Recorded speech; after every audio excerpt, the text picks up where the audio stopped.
আজকে মায়েদের জন্য ২টা রেসিপি শেয়ার করব। এত সফট আর হেলদি, বাচ্চা ইজিলি ধরে খেতে পারবে। ৮ মাস থেকে ফিঙ্গার ফুড হিসেবে দিতে পারবেন বা যেকোনো বয়সে বাচ্চাকে নাস্তায় দিতে পারবেন। এখানে আমি নিয়েছি আপেল আর ডিম।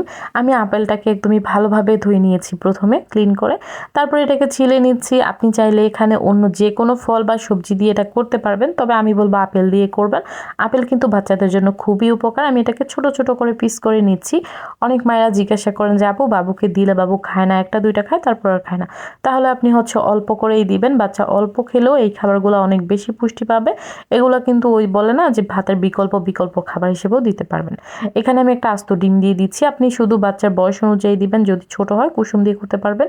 দিয়ে দিয়েছি আমি ওটস। আপনার বাচ্চা ওটস খেলে ওটস দিয়ে করতে পারবেন। সুজি বা একটু সাবু এগুলোও দিতে পারবেন। জাস্ট এটাকে মিক্স করে নিব ব্লেন্ডারে একদমই মিহিভাবে। অনেক আপুরা জিজ্ঞাসা করেন ব্লেন্ডারটার কথা। এটা বাহিরের, তার জন্য আমি কোনো রেসপন্স করি না এখন কমেন্টসগুলোতে আর।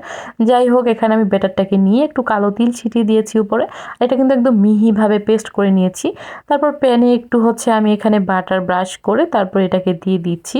আর এই ধরনের নাস্তাগুলো আপনার বাচ্চাকে আপনি একদমই ৮ মাস থেকে দিতে পারবেন। এটা এত বেশি সফট হয়, আপনার বাচ্চা ইজিলি খেতে পারবে। যেসব মায়েরা নতুন ফিঙ্গার ফুড স্টার্ট করেছেন, ভয় পান বাচ্চাকে খাবার দিতে, বাচ্চার গলায় বেঁধে যাবে, বাচ্চার গ্যাগিং হবে, এটা ভয় লাগবে, এটা স্বাভাবিক। কিন্তু বাচ্চার যে খাবারগুলো চোকিংয়ের ভয় নেই, যেমন এই খাবারগুলো এত সফট হয়, আপেলের নাস্তাগুলো খুবই টেস্টি প্লাস সফট, মিষ্টি জাতীয় হয়, বাচ্চারা কিন্তু পছন্দ করে।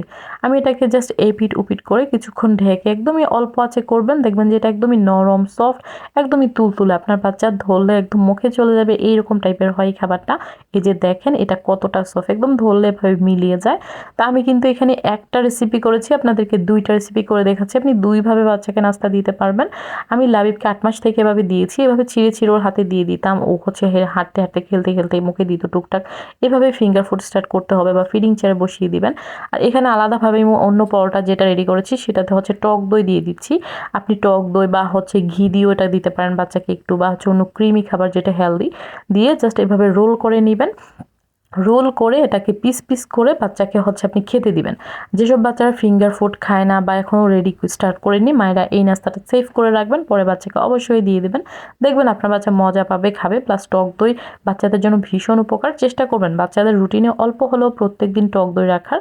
এটা কিন্তু বাচ্চাদের জন্য খুবই উপকার। পেটের গ্যাস দূর করা, পটি সমস্যা, বিভিন্ন সমস্যা বা ভালো ঘুমোতেও সাহায্য করে।